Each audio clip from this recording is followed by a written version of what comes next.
So let's continue our conversation with a guy who has seen so much tragedy and so much devastation, but yet he still seems to be so relaxed and so peaceful. Battalion Chief Larry Collins with the LA County Fire Department, and you were just getting to the good part about why drop, cover, and hold is so much preferred than this other mythical method that you hear about on the websites and on the online. Well, I think, we have a very, I think we're calm because we planned for this, and that was a good point Lucy Jones made, is if you can condition yourself, your children and yourself to just think what you would do in your mind's eye when the shaking happens.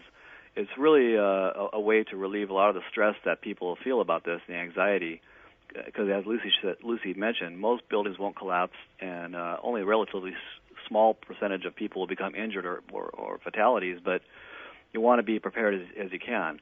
Now, if you end up in one of these spaces after a collapse, we're going to be looking for you with our search dogs, with our search cameras, with our other technical devices, and firefighters and rescuers doing what we call the 5 stages of building collapse search and rescue operations. But we'll be tunneling, searching void spaces. We're trying to find the gold in that mountain of debris, which is you in a survivable void space. And to increase your chances, be thinking about what you can do to make sure people know you're there. Texting from inside a collapsed building is a viable way. We will track down text messages. We did that in Haiti all over Port-au-Prince. We were getting third-party reports of people texting from all kinds of buildings, and those were all searched out. Tapping on something, banging on a solid piece of the building with some debris that's with you. Immediately after the collapse, you want to cover your airway and get your airway cleared from the dust. So a shirt over your nose, if there's a dust mask available. We do talk about storing these items in places you're likely to be in an earthquake, next to your desk, next to your bed at nighttime. So you have these items close by, a hammer nearby, a dust mask, some goggles, some drinking water, things that will allow you to survive. And you saw in Haiti, we pulled people out alive 6 days and beyond after the quake, and they were alive and viable patients. I mean, mentally, how do we prepare for that, though? Well, I think, we live in a dynamic place. Southern California has a lot of challenges anyway, with whether it's fires or the economy or traffic, whatever. People are adaptable, and they are accustomed to dealing with adversity in a place like Los Angeles in different ways. In a place like Haiti, people were also conditioned to adversity in different ways. But the spirit and the ability to keep going and not give up is very important, and that's a trait common to most humans anyway. But you saw that really play out in Haiti.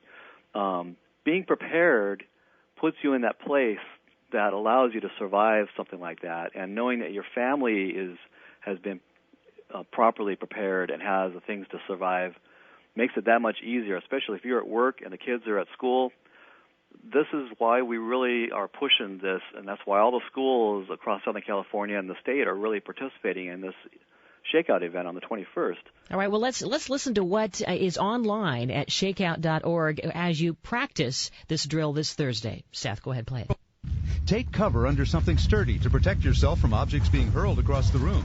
Hold on to it until the shaking stops. If you can't get under something, stay low and protect your head and neck with your arms.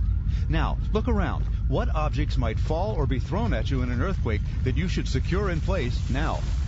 That's a familiar voice. Our Jack Popejoy here as the spokesperson for this audio portion of shakeout.org, and that's our chance to bring in Mark Benthian, who's the educator and director of outreach for the Southern California Earthquake Center. So great to have you, Mark. A nice little tidbit to have the audio portion there. Yeah, people really like that, and it's great to be back here. Thank you for having us all here today. Sure. And we should mention, by the way, as we were talking to you, Battalion Chief Collins, that we can see these photos of Haiti at shakeout.org/EQ photos, plural. So you'll see some photos, I think, maybe of Captain Collins. These are photos that he took while engaging in the search and rescue operations. And what they show there is many instances of school desks and other tables holding up concrete floors, and the type of things that he was talking about is the reality of where you can find that survivable void space in an earthquake. So you were telling us, Larry, that if we aren't near a desk, and if let's say we're in a car, or we're somewhere in between, we're in the grocery store, then how do we apply all this? Even, let's say, on this Thursday, we're going through the drill. Well, I think Lucy Jones made a great point, and this is something that we instinctually have in the back of some of our minds, and we recommend to the public. It's like when you walk into a theater and you look for the exits if there's a fire, for example. It's the same kind of a concept. When you go into the grocery store, just think. You don't have to obsess about it, but think, where would I go if there's an earthquake right now? You probably don't want to be next to the huge racks of shelves that are going to be falling over, but maybe that's your only choice. If so, that same concept of getting down, getting low, covering your head, and getting your vital organs covered by ducking down and getting that crouch position is going to be as helpful as any other advice at that point. It's better than trying to run out of the store and getting hit by everything, because now you're a larger target for the things flying around. Well, especially all that glass in a grocery store too. Glass and other things, and again, anywhere you go, you can kind of have play that what if game, or as Lucy says, the earthquake game. On the freeway, in the open, obviously an open field is the best place to be, but also with regard to what Jim mentioned, if you're at the coast and you feel strong, sustained shaking, you want to go to high ground and after the shaking's over. These are just things we can condition ourselves to do, and that's why the shakeout.org website is great, and the other websites that Lucy and Mark are mentioning. It's great preparation for the public, for you and your families to just be prepared for this inevitable event. We know it's coming our way at some point, and perhaps sooner than later, and we know it's going to be big, and it'll be unprecedented. If the San Andreas really does go, we're looking at truly unprecedented disaster in U.S. history, and that's why the emergency services, and here Fire Chief Freeman, our fire chief for 21 years who's leaving in November, are so committed to working together with everybody, including the scientists and people like Mark, to get this message out and be really ready for the big one. So he's not leaving because of the earthquake. No, he has put in 21 hard years and good years, and he's seen a lot of disaster, but he's been one of the biggest proponents of everyone being ready for this big earthquake we know is coming, and that's why urban search and rescue really evolved, was actually after the Whittier earthquake. Mark, you wanted to say something? Well, it's just that there's three words we're talking about, three parts of it: drop, cover, and hold on, and each of them are very important. Drop before the earthquake drops you. The earthquakes could knock you down, and we heard Dr. Goltz talking earlier about that. Just moving in an earthquake increases your chance of being injured. And then the cover part, of course, is cover yourself under something or with your hands and arms to protect your neck, protect your head, and then hold on to it. If you are under something, hold on to it. The earthquake's going to be moving it around. You could be crouched down there, and the table could be 10 feet from you. Like a poltergeist. So you have to drop, cover, and hold on. Each is very important. All right. Well, you're not going away because we have more to talk about, and don't you go away either there. Battalion Chief Larry Collins, and we have more experts joining us over the next 45 minutes or so. A very special edition of Home Wizards as we talk about earthquake safety and preparedness right as we work our way toward 10/21, the shakeout at 10:21 in the morning. We're back after this. Here's Cindy Dole. Good afternoon. Yes, we are talking about earthquake safety because we're all about making sure that you improve your home and your life. And, of course, that includes being safe. Battalion Chief Larry Collins with LA County Fire is with me, along with Mark Benthian, who is a big player in this great shakeout drill, which is coming up this Thursday. And we were just talking, Mark, you were talking about how it's so critical to drop, cover, and hold on. And that's what the shakeout's all about. The shakeout's all about people practicing what to do to protect themselves when a big earthquake happens. And we have to practice because thinking about it isn't enough, right? We get so many people saying, because I actually practiced it, I realized that I didn't have room under my desk to go there. I had too many boxes and things stored there and trash cans, so I moved that out afterwards because of the drill. Mm-hmm. And so, Chief Collins, for those who are in office buildings on Thursday, what will they be doing or be encouraged to do? Well, again, many Americans spend a lot of time behind the desk or near a desk. I mean, it's one of the places you can plan that you are going to be at for maybe 8 or 9 hours a day. So why not leave enough clear space, but also leave some water, perhaps a couple MREs or some, freeze-dried food there, maybe a hammer, flashlight, and dust mask and gloves, so that if you do end up in that scenario where we talk about a building collapsing, if you're in one of those vulnerable buildings, you've got something to survive with for days afterwards, if that's what it takes for us to find you and get you out, or for bystanders to help you.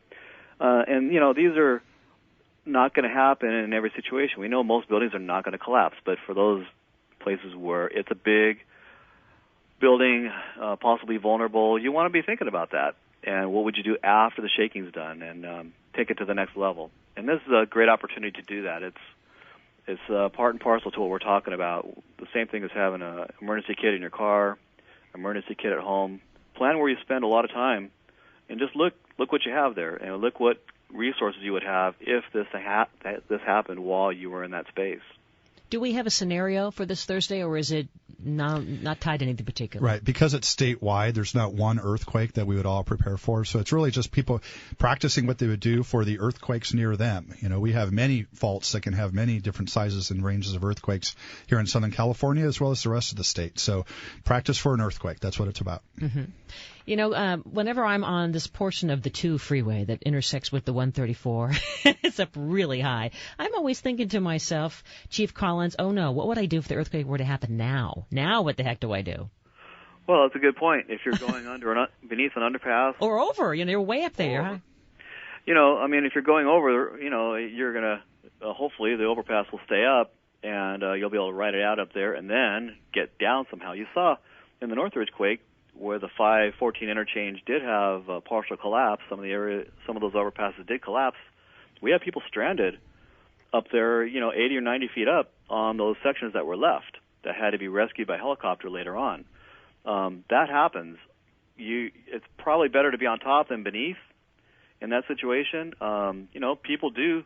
I've seen it where people stop before they get under the overpass, beneath the overpass at a stoplight, so they're not sitting under there for 2 or 3 minutes waiting for the light to turn. Most of these free overpasses have been retrofitted by Caltrans and the other local agencies. So, and the bridges that fell in Northridge weren't yet at the time, and they have since been. Okay, so I don't have to hold my breath anymore when I'm driving over this. But it's a valid concern. Yeah. Having things over your head in an earthquake is definitely more dangerous than being out in the open. That's the big difference between now and thousands of years ago where there weren't buildings. So what about cell phones? And we didn't really have cell phones in Northridge. We have cell phones, and you told us that texting will be handy if we are in a building that has collapsed or we're trapped somewhere. We can text to get some help. And by the way, what number would we text? Well, we talk. You've heard over and over again about having an out-of-state calling plan for family members to call out of state. That's a valid concept. I think the first thing to say is that in an earthquake or after an earthquake, initially we don't want everyone jumping on their cell phones because that's going to overload the system. Some of the cell phone systems may go down anyway. So we're not saying everyone jump on the cell phone and start talking because that's not what we want to do. We want everyone to stay off the cell phone unless you absolutely have to get on one. But if you're trapped in a collapsed building, having the ability to send a text message out, which is a burst of information, it doesn't require you to continue to have the signal. You can get bursts of information out and tell someone where you are, what building you're in, what part of the building, and that will allow us to follow up because we do follow up those leads in the days after a big disaster like that, whether it's hurricanes in the Gulf Coast or whether it's an earthquake. We're going to try to track people down every way we can, and that's one of the ways we do it. All right. Well, thanks so much. Battalion Chief Larry Collins is our website that you recommend that we check for you. Well, there's www.fire.lacounty.gov. There's also the shakeout.org website, which is fantastic, and daretoprepare.org are all very good websites, and Mark can mention more. Yeah. Of course, Mark, you're not going away. We're going to say goodbye to you, Chief Collins, and up next we're going to bring in a few more people. We're going to talk about the gas company.